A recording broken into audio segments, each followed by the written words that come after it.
Cikgu share sikit dengan Tina apa masalah cikgu sebelum ni. Ada ni pertama lutut lah. Lepas tu saya apply S3 kalau sikit tau banyak.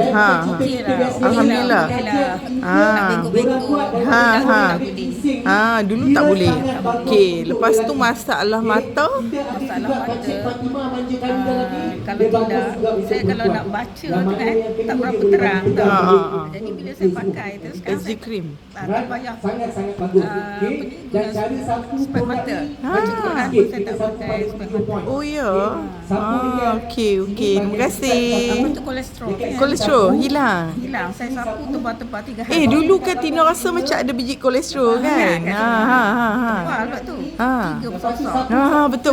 Saya apply 3 hari tebal kan. Tak boleh kedekut kan. Tak boleh kedekut kan bila apply. Hilang. Alhamdulillah. Okey. Terima kasih.